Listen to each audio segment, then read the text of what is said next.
Parlons quand même de ces bijoux volés au Louvre. C'est quand même pas n'importe quel bijou. Ce sont des bijoux qui représentent l'histoire de France. Les dispositifs de sécurité n'ont pas été défaillants. C'est ce que dit Rachida Dati, la ministre de la Culture à l'Assemblée nationale tout à l'heure. Est-ce que les dispositifs de sécurité du musée du Louvre ont été défaillants? Non, ils n'ont pas été défaillants. C'est une réalité. Les dispositifs de sécurité du musée du Louvre ont fonctionné. Et comme vous le savez, j'ai diligenté une enquête administrative qui fera en toute transparence le détail des événements survenus dimanche dernier. Avec, pour compléter le propos de Madame Dati, l'audition demain de Laurence Descartes, la présidente du Louvre. Je rappelle l'estimation faite aujourd'hui de ce vol, 88 millions d'euros. Et c'est même plus de l'argent, je le disais, ce sont... oui, c'est pire que ça. C'est l'histoire patrimoniale de la France, c'est ce qui reste. Oui. Et je suis affligé de voir certains commentaires, notamment la vice-présidente LFI de l'Assemblée nationale, Madame Guettet, Nadège Abou-Mangoli, qui disait mais qu'est-ce que c'est, sur une réaction du prince Murat sur une télévision, qui disait mais qu'est-ce que c'est que ce prince, nous sommes en République, ici c'est monsieur Murat.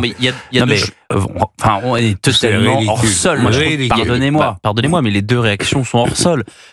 J'ai rien de personnel contre Madame Dati, mais nous dire que les systèmes n'ont pas été défaillants, mais qu'est-ce que ça aurait été s'ils avaient été défaillants? Ça aurait été le double, ils n'auraient pas laissé tomber, ça aurait été le diadème, ça aurait été la même chose. Elle fait comme elle sait faire depuis toujours, elle y va au culot. Là, on n'a pas le droit de prendre les Français pour des idiots, plus que cela. Jean-Claude Dacier. Enfin, si vraiment les dispositifs de sécurité à l'extérieur du bâtiment et à l'intérieur du bâtiment avaient fonctionné, il se serait pas passé ce que chacun a pu constater. On est bien d'accord. Les gens sont montés tranquillement sur le petit balcon, ils ont pris la disqueuse, ils ont ouvert la fenêtre, ils ont cassé la fenêtre, ils ont cassé la vitre, ils sont entrés. Il y avait là un certain nombre de gardiens et un public qui a dit attention, Je suis pas sûr qu'il y avait des gardiens. En revanche, ils ont pris ce qu'il fallait. Ce qui est assez étonnant, c'est qu'on dit mais oui, vous comprenez, ils avaient des gilets jaunes, donc on les a pris pour des ouvriers. Ils avaient des gilets jaunes, mais ils étaient encagoulés. Oui. Alors excusez-moi, les ouvriers encagoulés, quand même, on aura tout vu. C'est pour ça que moi je suis frappé du fait que dans ce pays, et c'est pas la première fois, je suis pas pour couper des têtes. Mais quand même, personne n'assume jamais ses responsabilités dans ce pays. Où que ce soit, le dernier qui a démissionné, c'était quoi? Parce qu'il avait mangé du homard? C'était quoi, le ministre de l'Écologie? Monsieur de Rugy, François de Rugy. Mais sinon, personne n'assume jamais les responsabilités pour lesquelles il est payé, en général convenablement, à la fin du mois. C'est inacceptable.